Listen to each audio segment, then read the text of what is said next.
The 4th of December 2020 began as a quiet morning at the Payne family home in Columbus, Ohio. The regular calm of the household was interrupted when 23-year-old Casey returned home from his dentist appointment. Casey was shot to death just inside the doorway of his grandmother's house, the sandwiches he had purchased for lunch falling to the ground next to him. The following moments were traumatic and chaotic. In the confusion, a few things became clear. Casey had been killed by a sheriff's deputy. He had no criminal history or associations and had been trying to enter the house where he lived. But Casey also carried a gun.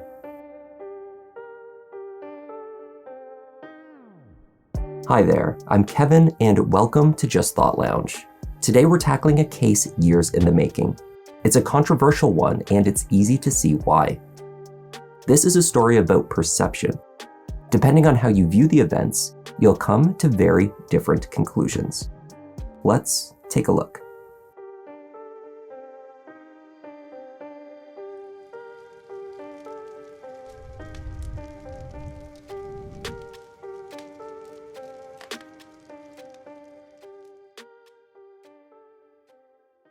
Sharon Payne had lived in her house on Estates Place in Columbus, Ohio for 23 years.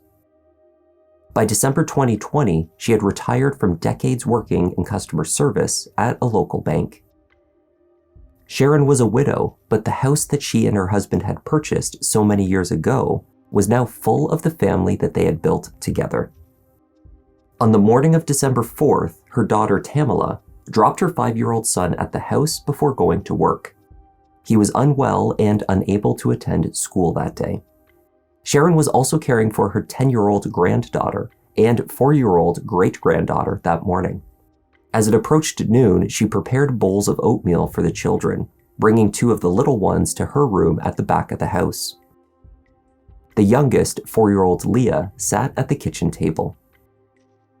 Off of the kitchen is a side door to the house, the one commonly used by the family. While the children ate, this side door was unlocked and opened. Almost simultaneously, a series of loud popping noises rang out. Debris from gunfire flew into the small kitchen. Sharon's grandson, Casey Goodson, or CJ as his family affectionately knew him, fell face first from the doorway onto the kitchen floor. 911, what is the address of your emergency? Estates Place. What's the emergency? My grandson just got shot in the back when he came in the house, and I don't know if he's okay because there's still out there. I'm sorry, what just happened? My grandson just got shot Okay, where did this happen? at my house. He lives there Okay, with me. so who shot him? I don't know. I just Okay. heard the gunshots, and I would get up, and he's laying in the door. Okay. And nobody saw anything prior to this? No, he went to the dentist or somewhere and came home, and all of a sudden has a bunch of gunfire. He's not a big kid. He doesn't have a police record. He works. I don't know what happened. Okay, is there anybody in the house that can tell you who shot him? No, they don't know. They were threatening everybody in the house. I don't know what the fuck's going on. That's okay, we've got help headed that way. Did they say if anybody was outside arguing with him or anything? Pardon me? Is he breathing? I don't know. They won't let me in the kitchen by him. Sharon's son, Ernest, had been in the living room when Casey fell through the doorway. Casey's younger sister, 17-year-old Janae, was in her room just down the hallway. They collected the children and insisted that Sharon keep her distance from the kitchen. From the back of the house, the grandmother tried to explain to the operator what had occurred. Did he say if he had, any disputes with anybody? No, not that I know of. I'm not aware of anything. Okay, what's your name and telephone number, ma'am? Sharon Payne? Do you know if he was dropped off by anyone? No, he went to the dentist and somewhere he was driving my car. I don't know what happened. Okay. I don't know what's going on. All right. After emergency responders reached the house, Sharon Payne, overwhelmed and distressed, fainted on the front steps. She was hospitalized for 2 days. When Sharon awoke from her treatment, the first thing she remembered was seeing her grandson, gunned down and no longer conscious, collapsed on her kitchen floor. I heard the gunshots, but didn't put together right away that it was gunshots because I was so shocked. This is the door he was coming in. The FBI took the screen that he was shot through. When I saw him, he was laying here with 3 bullet holes in his back, a big one in the middle of his shoulder blades. I'll never forget what happened because I saw him on the floor and I saw the bullet holes in his back, and that's something that I can't get out of my head. The Southern Ohio Fugitive Apprehension Strike Team, known as SOFAST, is a law enforcement unit operated and supervised by the U.S. Marshals Service. It is made up of federal, state, and local law enforcement officers. The purpose of the unit is to locate and apprehend fugitives with active warrants for their arrest. On the morning of December 4th, the U.S. Marshals team had a warrant for the arrest of an individual who lived on Estates Place, just down the road from Sharon Payne's house. The team was unsuccessful in apprehending the fugitive they sought that morning. He wasn't at home. At around noon, the task force leader instructed the deputies back to the office where they could regroup. SOFAST officer Ryan Rosser was driving his unmarked U.S. Marshals truck from Estates Place, turning left onto Ferris Road. He followed the truck driven by another member of the task force, Franklin County Sheriff's Deputy Jason Meade, a full-time member of SOFAST. Deputy Meade also drove an unmarked Marshals truck. The 2 vehicles proceeded down a short stretch on Ferris Road before approaching the intersection with Carl Road, where they both slowed to a stop on a red light. When it was time to proceed through the intersection, Rosser watched as the truck ahead of him made his turn, only to do a U-turn and come straight back towards him. Deputy Meade slowed as he passed his teammate's truck. With the windows rolled down, he stated to Rosser in a panic, "We've got to go. He's got a gun. He's got a gun." Ryan Rosser U-turned as well and followed Deputy Meade back to Estates Place in the direction they had just come. But when they arrived, Meade did not return to the house where they had executed the warrant that morning. Instead, Rosser watched as his teammate parked, jumped out of the cab of his truck, and ran towards the tailgate. Jason Meade rapidly retrieved his gear. He put on his bulletproof vest and grabbed his rifle. Jason then indicated towards a man who had just gotten out of a small black car up the street. The same car that he had followed from the intersection. "That's him," Meade said. Before Rosser could gather his gear, Deputy Meade had jumped back into his truck and driven further down the road towards the man, who was moving towards what appeared to be the back of one of the houses. The small car he drove, a Nissan Versa, was parked on the wrong side of the road. And now, according to Rosser, the suspect had picked up speed on foot while he moved closer to the back of a house. Officer Rosser, as well as neighbors on the road, heard Jason Meade call out, "Show me your hands! Show me your hands!" Then, just moments later, shots were fired. He came out the street, gun in his hand, going to the side door, going in with a gun. You guys were pulling out? Yes, as I was pulling up. Yeah, Joey asked for us to go to police. Who's in charge here? I was one who was on the scene. I was one of the initiators. Body cam footage from responding local police caught the moments after the shooting. At that time, the U.S. Marshals Service were in the early stages of rolling out a body-worn camera program to their task force units across the country. Neither Officer Rosser nor Deputy Meade wore a camera that day. In the house, Casey's grandmother Sharon and sister Janae both caught a glimpse of the aftermath in the kitchen before they were ushered from the room and ultimately out of the house by law enforcement. They saw CJ face down on the floor. When responding officers turned him over seeking to provide medical aid, they found Casey's handgun on the floor under him. It was out of its holster, but the safety remained on.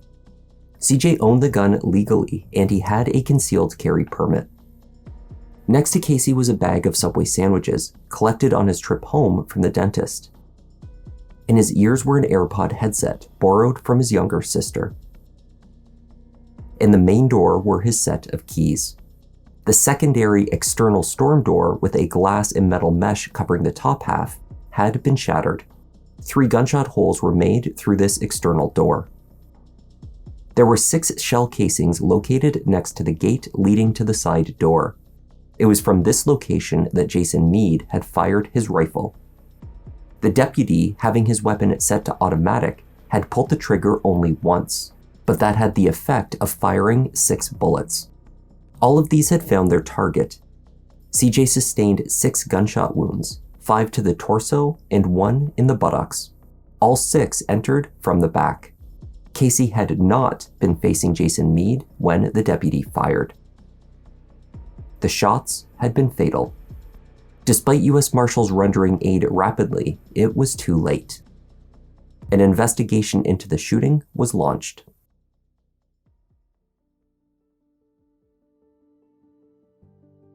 Casey Goodson Jr. was 23 years old when he died.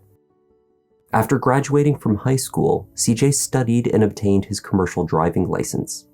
And for a time, he took on a truck driving job doing long-haul trips for a Walmart supplier. Casey loved it. It took him from Ohio to California, but it also took him away from his family. Earlier in the year, CJ's mother, Tamala, gave birth prematurely to twins. After this, CJ moved back home to Columbus and took a job working in a warehouse to help contribute financially. He also lent a hand with the new arrivals. Casey thought he would eventually return to driving trucks, maybe even start his own company one day. It's just sickening. You know, he didn't live the type of lifestyle that you would even worry about him being shot by anybody, let alone the police. Casey's never been in trouble. Casey was a great kid in every aspect. So from the beginning, it's been my goal to show the world exactly who Casey was. Because he didn't deserve to be shot, period, let alone killed. He's not that kind of kid. And I'm sure they found that out by now. Deputy Jason Meade was a 17-year veteran of the Franklin County Sheriff's Department. In December 2020, he was a full-time member of the SOFAST unit. As a reserve Marine in 2005, Jason was deployed for a 7-month tour of duty with Lima Company in Iraq. After several years in the reserves, he was honorably discharged from the U.S. Marine Corps. Personally, Jason is known as a man of faith and family. He has been married for over 20 years to his high school sweetheart, and they have 2 children together. Since 2014, Jason Meade has also been pastor at Rosedale Free Will Baptist Church in the community of Irwin in Madison County. It has been described by his associate pastor as a little country church with about 80 congregants. It seems that for many years, Jason Meade had merged his religious beliefs with his work in law enforcement. In a video series produced by the Franklin County Sheriff's Office in 2018 called Connecting with the Community, Jason spoke of his service to the public as Jesus was a servant to God. You know, being a reverend and doing the police work, how do you balance that, right? Because of the work that you have to do. I can see where you would ask that question, because I've dealt with this with a lot of believers on this line of work, and there was this common thought that was always presented to me that I'll leave my Christianity at the door. I'll leave my Christianity at the door, and I go, why? The greatest servant that we'll ever know of, ever in the history of this world, is Jesus Christ, God's only Son. He was the servant of all servants. What are we? We serve the public. He also explained his understanding of the use of force in his work. He calls it righteous release. There is times for righteous release. That's what I call it when we have a use of force. Because every now and then you have to actually use force. We don't go around looking for it because we don't have to. Plenty of people out there will give you that opportunity. Right. So we don't have to be bullies going looking for it. That's why I say it's a righteous release. There is release in our job that righteously we can actually have a use of force. And I've had people who say, how can you hurt someone? You know, Jesus said, turn the other cheek. And I say, read your Bible. He ain't talking about physically getting slapped in the side of the face. And when he's, you know, with this being in you is that, you know, when you do have to arrest somebody, yes. or it is not something that you would go overboard. No. Or you know, the thing is that you want to take care of this, sure. But also to be as compassionate as possible Yes, and have sir. empathy for faith, family, and service. That's what it's all about. So we appreciate you, the viewing audience, for being a part of this great conversation. In the same year, Jason spoke at the convention for Ohio Free Will Baptists. Here he spoke about the story of David and Goliath, and how he was justified in throwing the first punch.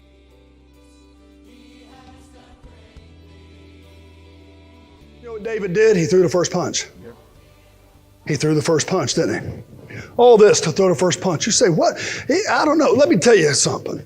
I work for the sheriff's office down in Franklin County, Columbus. I work on a tactical SWAT team, and I also work for the U.S. Marshals Task Force. I hunt people. It's a great job. I love it. I've worked this job 14 years. You know, I ain't never been hit clean in the face one time. It's a fact. It ain't because I'm so good. I ain't bad, but I ain't because I'm so good. You know why? Because I learned long ago I got to throw the first punch. And I learned long ago why I'm justified in throwing the first punch. Don't look up here like, oh, police brutality. The people I hit, you wish you could hit. Trust me. Right? Yeah. You throw a punch, and the pursuit will follow. Jason continued to explain how the use of force in law enforcement is a reminder that there is a God in heaven. He describes the emotions as contagious and references the unity it brings the team. You want unity? They arose, this is going to bother some of you, and shouted and pursued the Philistines. Anybody want to put the devil on the run? My favorite part is when the devil gets put on the run. And let me tell you why. Look what keeps going. They pursued. The punch was thrown. The damage was dealt. The champion fell. The enemy ran. Now this army is full of courage. They're reminded of the promise. They're reminded of the anointing. They're reminded there's a God in heaven. They're reminded that there is victory in Jesus. They run after them and they chase them off. Today, somebody needs to throw the first punch. David was the first one to do it, and then what happened? Everybody followed. I tell you, it's contagious. One of my SWAT guys throws a punch, I got to throw one in too. It's the truth. We have this little saying, hey, if you're going to get in trouble, I'm going to get in trouble too. You get days off, I get days off too. We'll make a vacation out of it.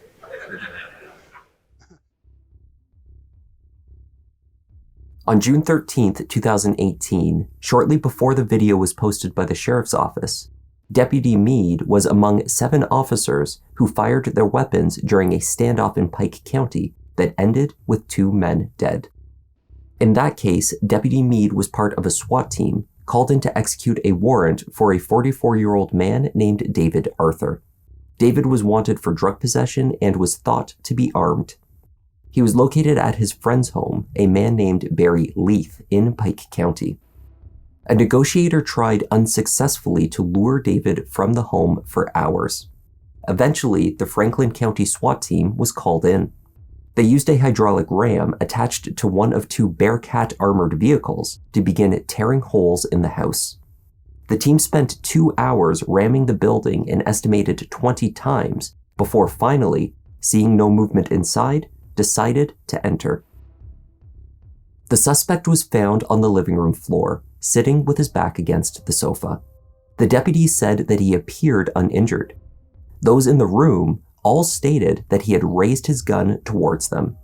Then at least 3 SWAT members opened fire, including Deputy Meade, striking him in the chest, head, and neck. David's friend Larry was later found deceased under the rubble in the living room. He had been shot by Arthur hours earlier. An investigation of the shooting, which included at least 5 detectives from Franklin County, found none of the shooters to be at fault for David's death. However, an autopsy on David Arthur found that he was likely dead for hours before the SWAT team even entered the house. The medical examiner found that a single self-inflicted gunshot to the head, delivered roughly 2 hours earlier when shots were heard from their position outside, would have been fatal. Nonetheless, in the immediate aftermath of the shooting, the deputies stated that after firing several rounds at David, all of a sudden, the suspect gasped for air, opened his eyes, and instantly leveled his pistol and pointed it directly at Deputy Meade. At that point, Jason Meade and 2 other deputies again opened fire. Even though it was later determined that it was extremely unlikely that David was alive and capable of pointing his weapon at the deputies, the investigation reasoned that, under the circumstances, the involved deputies acted appropriately to stop the threat posed by David Arthur. The 2018 incident was not the only time that Deputy Meade found himself in hot water due to his actions on the job. In 2019, a year after the death of David Arthur, Jason was issued a reprimand for inappropriate use of his taser on a suspect and failure to report using it. As the deputy's history was slowly uncovered and leaked to the media, the pressure and controversy surrounding Casey Goodson's death reached new heights. In the days, weeks, and months after the shooting, with an investigation ongoing, protesters attended the Sunday service at Jason Meade's church, calling the pastor a killer. The associate pastor, Paul Moore, told them that they were welcome, but not if they were going to be disruptive. We love it. Thank you. Let me tell you that first. But I can't add to that mountain. I'm just being real. I know. Now you're prosecutor. Listen. Stop. There's 2 sides to every story. There's not 2 sides. There's 2 sides to every story. Jason Meade was not giving the sermon that week. Concerned for his own safety, the deputy was at home. He had left his work as well, initially being released on paid leave, and then eventually, as the investigation dragged on over several months, taking an early retirement from the sheriff's office, and so fast. Faced with an officer-involved shooting and a potential conflict of interest, the Columbus police had requested that the Ohio Bureau of Criminal Investigation take over the case. They refused. The BCI released a statement explaining that a full 3 days had passed before the request was made to them to take over, and no explanation had been provided that would account for this delay. Due to this ambiguity, they declined the case. It was eventually given to the Department of Justice. That investigation has been praised, even by Casey's mother Tamala, as thorough and thoughtful. But the investigative process was a slow one. As the criminal case was built against Deputy Meade, 2 special prosecutors, both formerly state attorneys, were given the task of presenting an indictment. Roughly 1 year after the shooting, Deputy Meade was charged with murder. In December 2021, Jason Meade was released on a $250,000 bond as he awaited trial. This was an amazing investigation done by the DOJ.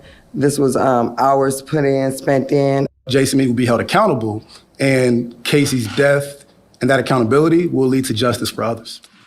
In addition to the criminal indictment that has been handed down today, we've also filed a federal civil rights lawsuit against Jason Meade in Franklin County.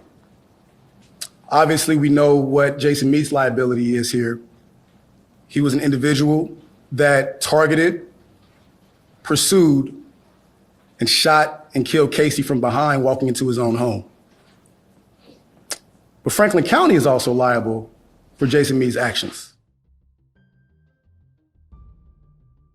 The civil suit alleged that Jason Meade's behavior and prior documented incidents made him a ticking time bomb. The lawsuit asserts that Franklin County failed to sufficiently supervise, investigate, discipline, counsel, and/or train the deputy. It refers to his views on religion and the use of force, referring to Jason as seemingly a religious zealot, and holding viewpoints that county law enforcement were aware of and that are problematic. In addition, the lack of training provided to Jason in any area outside of firearms is a key point in the filing. Year after year, 80 to 90 hours of courses were provided to Deputy Meade, covering topics such as active shooters, marksmanship, and rifle-pistol training, but none that focused on ethics. The last training on de-escalation that Jason received was in 2014, when he reported completing the course in under 4 minutes.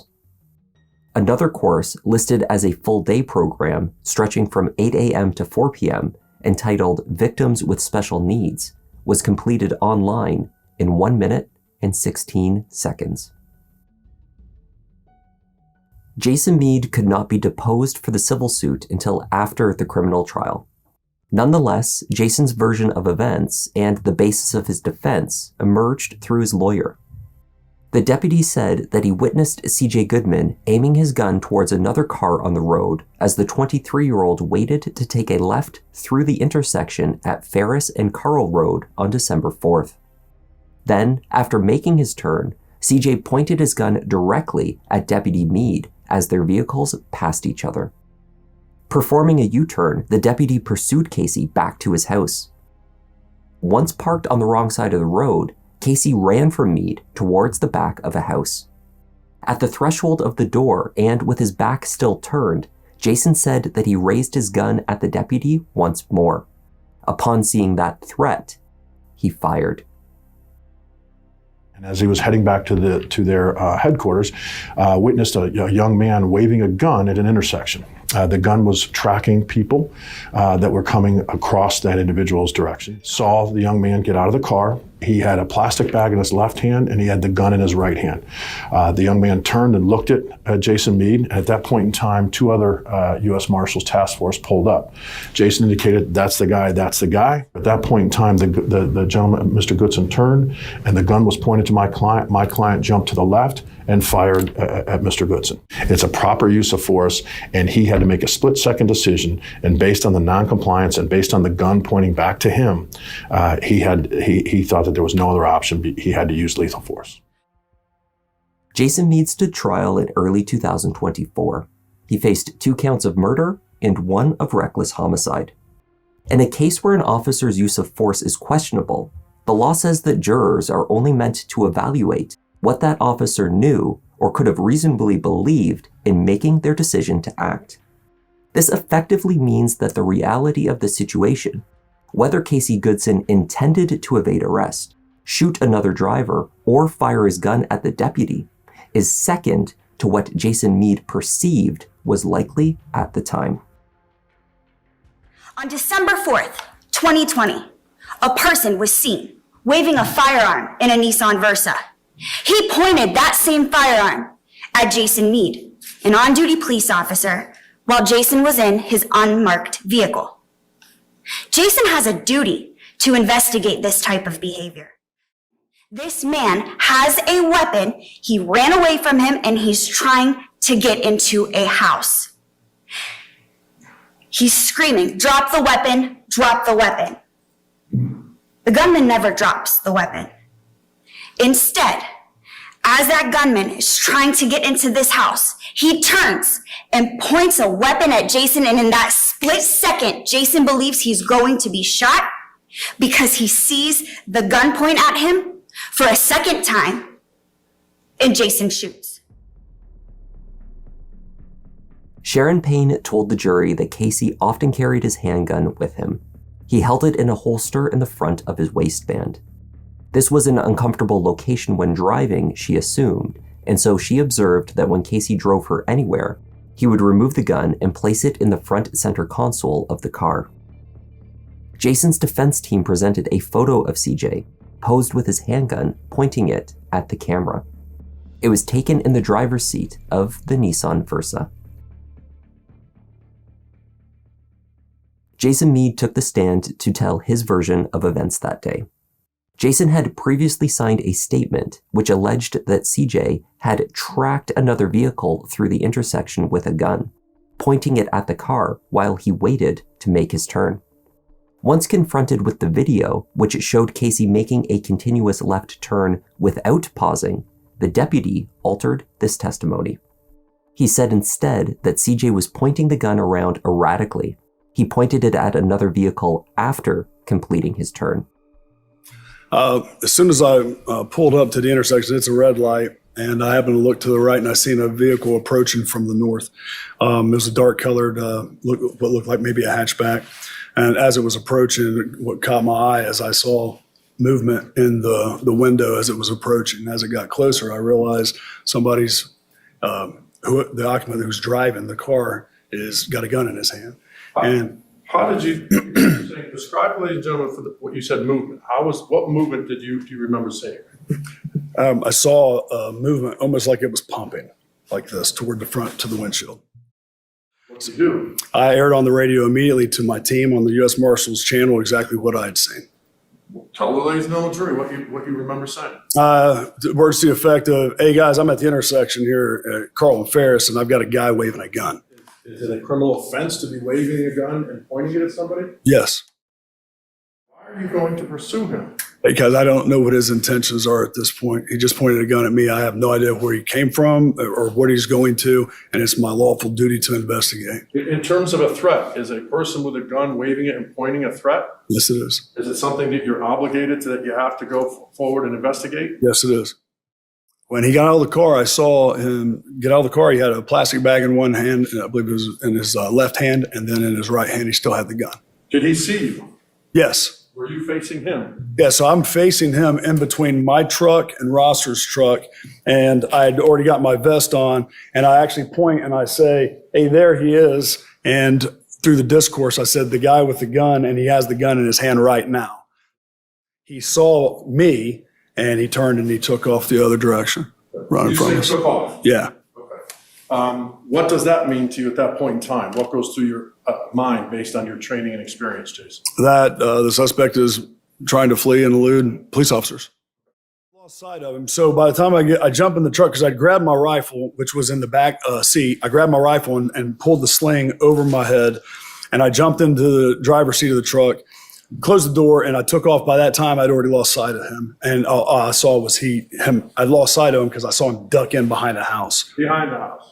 A house, yeah. Did you see him go into the front part of the house? No. So when he took off from this house, he bypassed all front doors and then cut in behind a fence. So you get up to the area where the exhibit was with your car. What do you see, Jason? So once I pulled up to where you saw in the picture where my truck stopped, I stopped because I could actually see the suspect opening the storm door and getting in, looking like going into a side door of a house. Why is that an urgent? Why is that a threat, Jason? He's a armed suspect. I don't know where he's come from. I don't know whose home this is. I don't know what he's going to do. All I know is he just pointed a gun at me, and now he's running from me. After he had stopped, I give him more commands again, at which point he made a turn and pointed a gun back toward me. And what did you do? I stepped to the left, and I shot him. Why? Because he pointed his gun at me. I thought I was going to die. He had his back to me, and then he made a turn like this, bringing the gun up and pointing it back to me. What went through your mind when you saw that gun? I thought he was going to shoot me. I'm thinking I don't want to die. For the very reason I never thought I was going to have to shoot him. I thought he was going to give up. And he didn't. There was some confusion as to how far away the deputy was standing from Casey on Estates Place when they looked at each other, as Jason testified. At first, he estimated it was maybe 2 houses away. Later, he said it could have been closer to 6 house lengths between them. Prosecutors also grilled Jason over the alternative steps that he could have taken to identify himself, particularly given the fact that CJ was found with AirPods in his ears when he died. Was it possible that he was unaware that the deputy was there and yelling commands at him? Another conclusion that he didn't hear you, and that's why he didn't turn and look at you. You're asking me in this case? Not in this case, no, sir. There's not 2 conclusions you can draw on this for him not to turn around. No, because I know he knew I was there. You're aware, you sat in his courtroom, that he had AirPods in, correct? I never saw him. Okay, I didn't ask you that. You're aware that he had AirPods in, correct? Yes. What? I'm sorry? You want to identify who you are. Wouldn't you put your lights on? No. You wouldn't put your lights on. You're a law enforcement officer. You don't use your lights? He turned and he ran away from me. Okay, I jumped in my truck and I followed after him to catch talk up about to him. the other tools that you got. How about a siren? Did you turn the siren on, Mr. Meade? No, I did not turn my siren on. Well, that would certainly identify you, wouldn't it? I don't know how I could identify myself any better than what I had done. It happened so fast that I responded as fast as I could to the actions that he was doing. That CJ parked improperly was suspicious to Deputy Meade. Family members testified that due to a fire hydrant on the other side of the street, they had parked on the opposite side for years without issue. Similarly, the front door was slightly broken, so they never used it, preferring the side entrance as their regular way in and out of the house. Of course, there was no way that Deputy Meade could have known these facts. He had actually parked in front of it, or not in front of it, but catty corner to it the wrong way, which gave me I don't understand why he parked the wrong way. And then he bypassed the entire front of the house and then cut in at an open gate. Okay, well, if there's... That made me believe that this wasn't his place at all.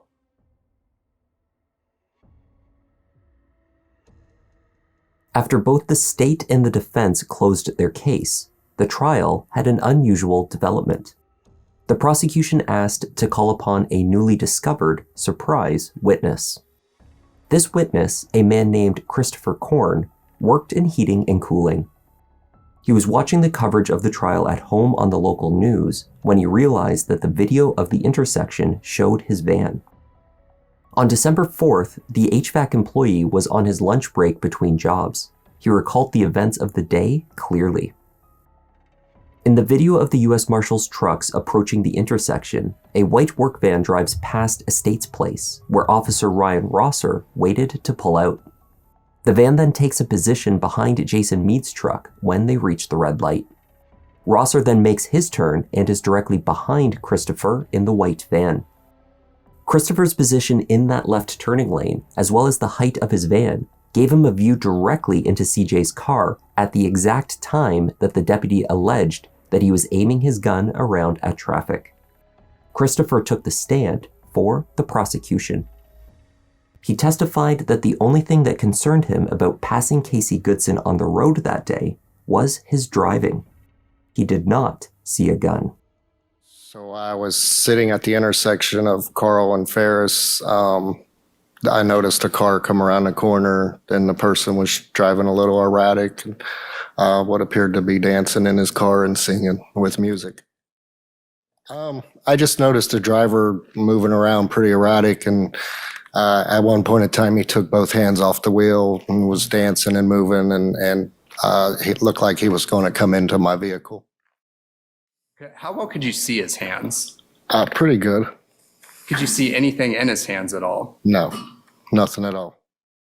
Was anything about this car and the individual driving the car, did anything about that cause you concern? Yes, I thought he was driving recklessly. Were there any other vehicles that caught your attention at the intersection? There was a pickup truck in front of me. And I noticed, after the car had passed and made its way down the road, he started making a U-turn in the intersection. Christopher's testimony was called into question by the defense attorneys. Not only had he waited years to come forward, but he had also watched portions of the trial on the news before testifying, something that could influence his recollection of the day. It turns out that Christopher had also not reached out to the special prosecutors or law enforcement in an appropriate, unbiased way. He had first attempted to contact Tamala Payne directly, friending her on Facebook and sending a private message. When she did not respond, he contacted Sean Walton, their family attorney. Christopher testified that neither responded to him, but that after writing to Mr. Walton, he heard directly from the special prosecutors. This cannot be verified, however, because only 2 days after coming forward, his name was leaked to the press. Christopher found himself overwhelmed with messages on Facebook, and so he deleted his entire account. What messages were sent or exchanged about his testimony is therefore unclear. To Jason Meade's defense team, these actions were suspicious and worthy of discrediting him as a witness. Well, he was unique because you got an instruction before he testified. That doesn't normally happen. There's a separation of witnesses. You got an instruction because he's watched the trial. He's watched Sheila Stedelberg. He's watched our client. He's watched the news. He's watched everything. It would be like taking someone in the back of the courtroom and plucking them in and say, hey, what'd you see that day? That's how desperate they are. That's their witness. They think someone with Jason Meade's training, someone who's honorable discharged from the Marines, who you don't get honorable discharge from the Marines if you delete stuff. You don't get it. You don't get honorable discharge if you lie. But he errs and says it, but their theory is he didn't see it. It's a cover-up. Jason Meade puts you inside of his shoes in his testimony, ladies and gentlemen. Nothing in the jury instructions will say you're to do it from Casey Goodson's perspective. What was his intent? What was this? What was this? There's not a single witness to corroborate the defendant's assertion that Casey pointed a gun at him at the intersection, nor at the house. Neither place. It's just his word. The trial went over the estimated time allotted for witness testimony, lasting 11 full days over 3 weeks. The jury heard from over 20 witnesses. 3 times after deliberations began, the jury was required to restart after the judge dismissed a juror and replaced them with an alternate. In an exceptional move that is rarely necessary, all 4 alternate jurors were eventually used, as others were dismissed for undisclosed reasons. At one point, the judge declared a mistrial after the jury continued to pose questions that demonstrated confusion over how to apply the law. They queried whether Jason Meade could be justified in using force on one count of murder, but not another, which the judge deemed illogical. If the deputy was found to be justified in firing his weapon, he must be found not guilty on all charges. After speaking with prosecutors in defense, Judge Young reversed the mistrial only minutes after he declared it, and instead ordered the jury to continue deliberations. They did so, but it was hopeless. They could not reach an agreement. Minutes later, Judge Young retracted the mistrial, commending the jurors for their hard work on the case and told them to keep deliberating. 2 hours later, jurors then came back, saying they couldn't agree, at which point the judge invoked the Howard charge, asking them to keep trying to come to a unanimous decision. But 15 minutes later, the final mistrial was declared due to a hung jury. Journalists in the courtroom reported that jurors returned with tears in their eyes, many agonizing over the decision and frustrated that they could not reach a verdict. Jason Meade was the only person that accused Casey of wrongdoing. He took his life, and here we are. But again, I stress that he was not acquitted. There were jurors back there that did not believe him, and we're not sure why it was hung. It could be that they didn't think that there was enough to convict, but I don't think anybody here in this courthouse, aside from Jason Meade, thinks that he's innocent. I think the prosecution did a great job showing that Jason Meade's state of mind was that he throws the first punch, he hunts people, and that he is justified in doing that he has a righteous release, when he does, commit an act of force while he is on the job. So I'm thankful that he is no longer a sheriff's deputy, but he needs to be behind bars. Jason did not make a statement following the mistrial. His attorney stated only that he was extremely appreciative of the hard work done by the jury, who did exactly what was required of them. They had tried their best. The civil lawsuit is still pending and will now move forward. The special prosecutors have also stated their intention to retry the deputy for murder. As of publication, the retrial is set to begin on October 31st, 2024. Jury selection and testimony is scheduled to start November 4th. And that was the tragic case of Casey Goodson Jr. and Deputy Jason Meade. Thanks for watching, and a special thanks to our newest lounge members, Hitchcock, Karen Cook, and Jason Coward. I'm Kevin, this is Just Thought Lounge, and I'll see you in the next one. I can hear the cries repeat. Gotta take my time, cause these crimes get deep, but these stories can't hide. Let me find my seat. Kevin, go ahead and settle in. Gotta be selective, doing all the research, keeping it objective. Always been effective, can say he got a knack. Pick of the litter, you see how Newton got his back. Yeah, the content that you need, this could be a new sign. We talk in the comments, they jot in the